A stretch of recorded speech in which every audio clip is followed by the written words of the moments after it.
Recently elected District Attorney Harvey Dent has already begun waging his war on crime. The first assault made his opponent in the race for District Attorney, Roger Garcetti, surrender unconditionally and turn state's evidence against the head of the Falcone crime family.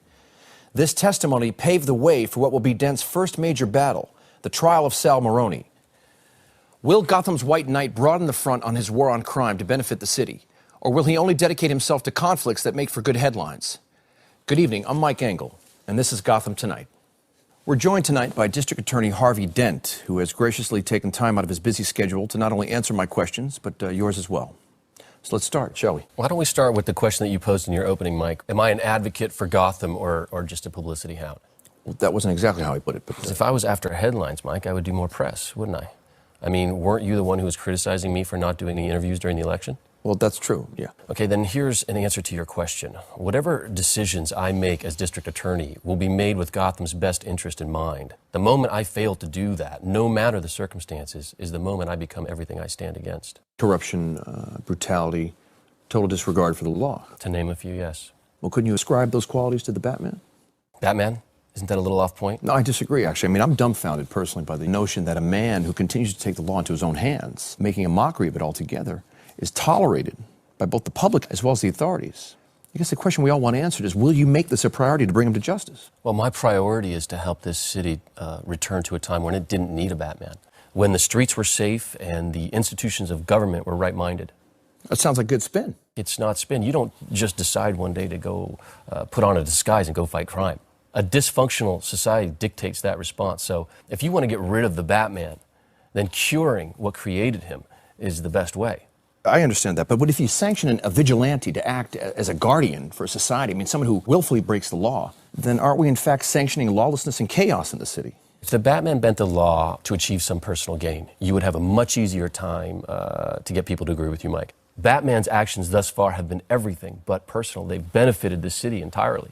How do we truly know what he's after if we don't get an opportunity to ask him? Well, let's just say there are plenty of other people who are acting out of personal gain that I'm more interested in getting to know. You mean people like Sal Maroni, I assume? Yes. Well, since the trial's in progress, Mr. Dent, we obviously understand that you can't discuss the details of it at this point. So I'd like to open up the conversation to a couple of callers at this point, if you don't mind. Sure thing. So on line one, we have Marcia Dolinsky from Uptown. Marcia, you on the air? Yeah, hi, Mr. Dent. I'm a huge supporter of yours.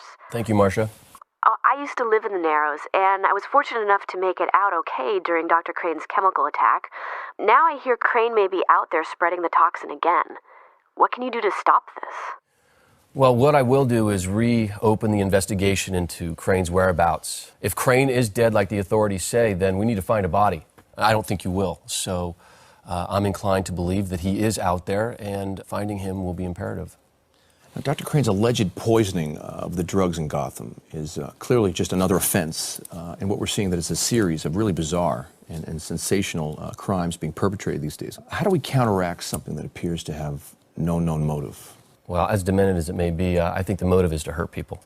And that's why this crime will be stopped and the perpetrators will be brought to justice. Caller 2, Brendan Palmer from River South. You're on the air. Yeah, hi. I'm a cop, 16th Precinct, and you talk about bringing criminals to justice.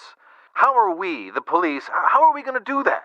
When you got your hands wrapped around our throats, you locked up 6 of my friends already with your IA crap. Well, tell me their names. Tell me their names and I'll tell you why I prosecuted them. I understand that a decrease in manpower makes it harder for you to do your job, but working with a group of individuals who break the law instead of enforcing it, that makes your job impossible. And to be honest with you, Officer Palmer, I feel a lot safer knowing that someone like yourself, whose name hasn't shown up in a file on my desk, is out there on the streets protecting me. You're a good cop. Albert Rossi and 2 others were apprehended by the Batman before they could assault voters at a local polling station. You're putting Rossi on the stand tomorrow to testify that he was a go-between for Sal Maroni and Roger Garcetti, now effectively tying the mob to the corruption within Gotham PD, as well as the violence against your own campaign for district attorney. Well, that's the aim.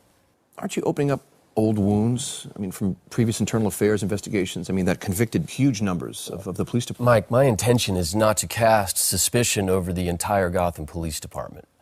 But when the corruption is so widespread, you have to go down there and dig down deep and root it out. Sal Maroni's conviction tomorrow, hopefully, would be the beginning of the end of that process. What is your working relationship with the police department right now? Commissioner Loeb was initially critical of my position, but now our offices are working close together, and there are several other police officials who are out there doing a good job, whom I trust. Like Lieutenant Jim Gordon and his major crimes unit that we're hearing about. Yeah, we haven't had a chance to meet yet, Lieutenant Gordon and I, but I am familiar with his work, particularly in cracking down on the city's money launderers, which my office is aggressively prosecuting, and I anticipate sitting down with him soon. Will you discuss his rumored relationship with the Batman that we're hearing about? Mike, you're obsessed. Next caller. I'm sorry to interrupt right now, but we've been informed of some breaking news here in Gotham. My colleague Lydia Filangiari is reporting outside Gotham National Bank, where we're hearing that 6 men have robbed apparently $68 million out of the bank's vault. Lydia, what's the situation down there? It doesn't look like you're close to the bank. That's right, Mike. We're a couple of blocks away from Gotham National. Authorities still have a perimeter set up around the area because the bank robbers apparently used grenades to intimidate the hostages into submission. Now there's fear more explosives may be inside. What is the status on the 6 bank robbers at this point? 5 out of 6 of them are dead inside the bank. 4 took gunshots to the body, and 1 was hit by a school bus that the last robber then used to get away with the money. Any identification on the purse? Lydia, have any of the assailants been identified at this point? Do we know? No, there's been no reports on what the bank surveillance footage reveals, but according to eyewitnesses, each man wore a clown mask. So there's been no identification thus far. We're still waiting to hear more. Okay, Lydia, we certainly thank you. Please keep us updated. Of course. And we'll be tracking that story on Gotham tonight. Well, Mr. Dent, you certainly have your hands full in this city. We certainly wish you all the luck, and we appreciate you being here tonight.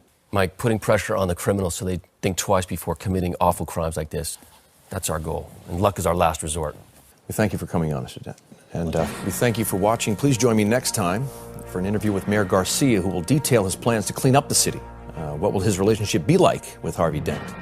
How will he administrate the police, and will he vow to incarcerate the Batman or allow him to roam the streets, taking the law into his own hands? We'll find out on Gotham tonight. So good night, everyone. Please stay safe.